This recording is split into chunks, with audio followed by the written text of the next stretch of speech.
Welcome to FPL Selection.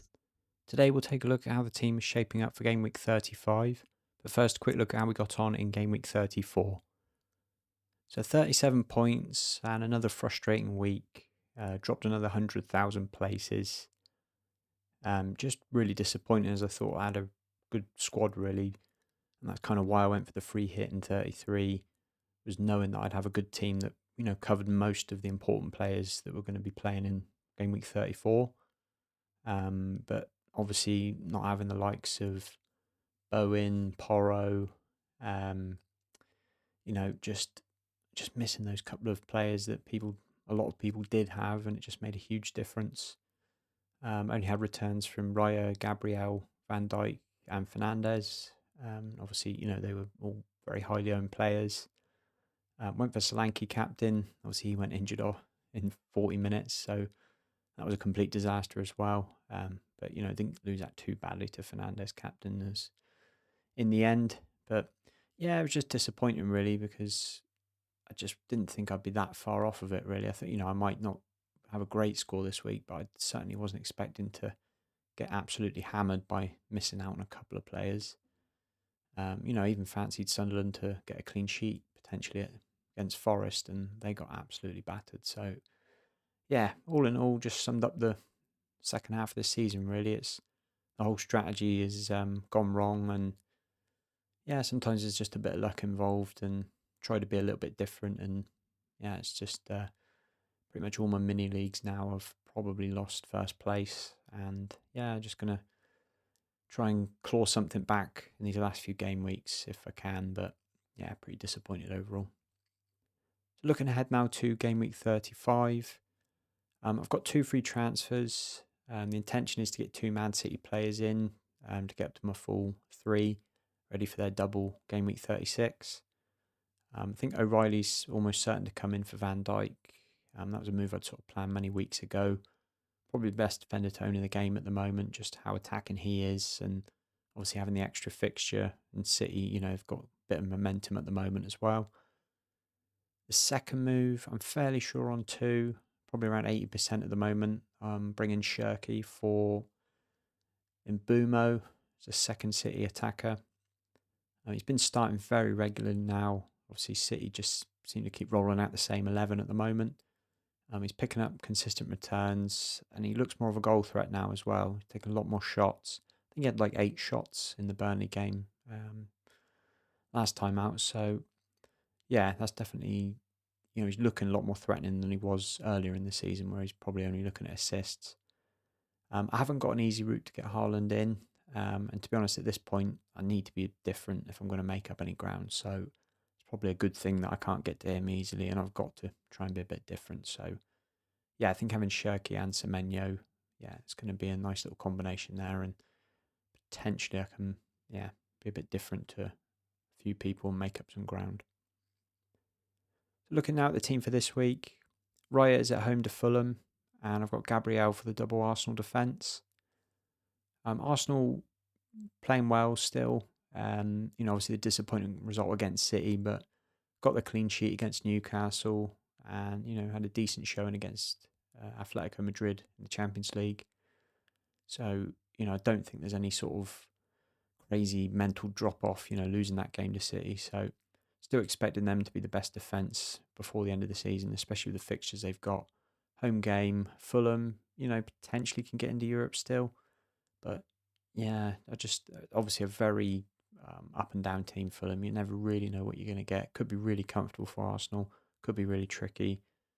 But yeah, you'd always back Arsenal to have a good chance for a clean sheet. So yeah, I'm happy I've got those 2 in there. And let's hope, that I'm going to be a bit different by having 2 of them, whereas I think most people probably only have 1 at the moment. And Van Dijk is away to United. But as I said, most likely that'll be O'Reilly away at Everton. I think Liverpool just been really hit and miss in terms of their defence this season. Going to Old Trafford, you'd expect them to concede at least 1. So I think getting O'Reilly in now ahead of the double next week makes sense. And, he's shown he can score in any game at the moment. So yeah, I think that makes a lot of sense. And Mukiele is away to Wolves. Wolves obviously are relegated now, so you wonder sort of what their motivations are going to be. Obviously knowing that it's already over this season. Sunderland, I think they owe a decent performance after getting battered by Forest last week. Mukiele's been really good attacking threat. Should have had an assist last week.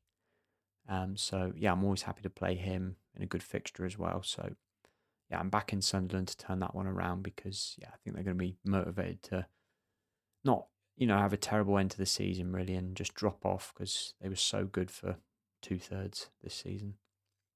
So moving on to the midfield, Rodgers is at home to Spurs. So hit and miss this season, Rodgers. Just well, in terms of fantasy, anyways. 1 week brilliant, next week nothing. It's hard to tell with him really. I think Villa in general are a hit and miss team really. Because when they do perform, they are a very good side, and obviously being in the Champions League places shows that they are doing well and getting results. But Spurs do look a lot better under De Zerbi, so I'm certainly not expecting a goal fest here. But it will be interesting to see if the Europa League game does affect them. Being a semi-final and everything, I'm just not holding out much hope here for Rodgers. I think it could be a low-scoring game, and it's I'm probably just going to keep him because he's got the Burnley fixture coming up. But yeah, been quite disappointed with him really since I've owned him for a good number of weeks. And Semenyo is away to Everton. I think this could be a decent fixture for City. Everton not so good at home as opposed to away. Obviously chasing the title. Semenyo's had a full rest over the weekend as well. So, I don't think he's scored for a few games now. So he's going to be keen to, get himself back on the score sheet. He's had a brilliant season. Very happy to have him in there. And yeah, I'm expecting a few goals there for City, to be honest. And Mbumo is at home to Liverpool. And I have Fernandes for the double United attack. Almost certain that Mbumo is going to be out for Cherki. So, yeah, I wouldn't want double United attack against Liverpool. There'll probably be some goals in the game. I don't expect either team to keep a clean sheet. Obviously, Liverpool, trying to keep their Champions League place, and United are trying to sew up third. So, yeah, it's obviously going to be competitive. But, yeah, I certainly wouldn't want to have double United attack anyway. But obviously, Fernandes can return in any game, as we're seeing. And he's chasing this assist record as well for the league. So, probably the best captain again this week, I think. Home game, a lot on the line.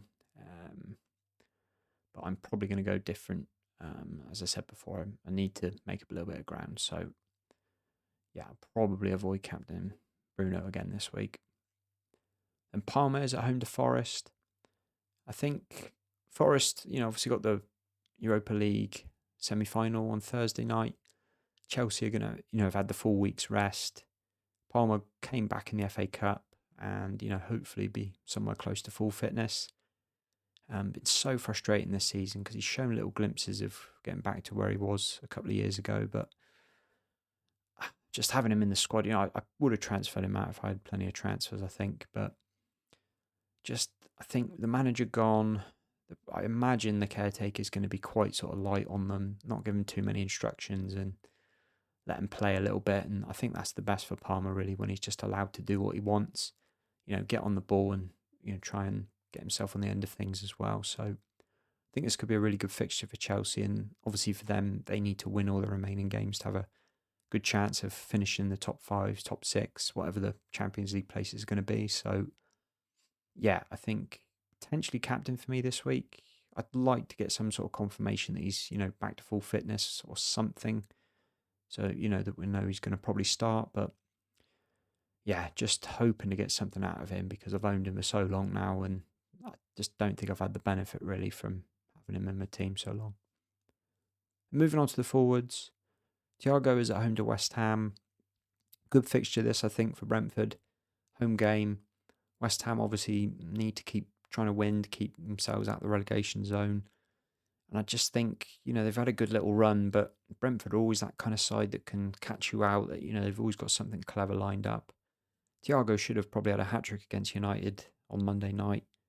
On another day, he'd have sort of taken his chances a bit sharper and not sort of dallied on the ball a little bit like he did. And I'm sure that had been the message from everyone telling him just get your shots off early. And you can imagine he's going to be dead keen to make up for it. So I'm backing him to score in this one. I think, like I said, West Ham much improved, good defence, but I just fancy Brentford at home to always, find a way to make those chances, and Thiago should take one, I think.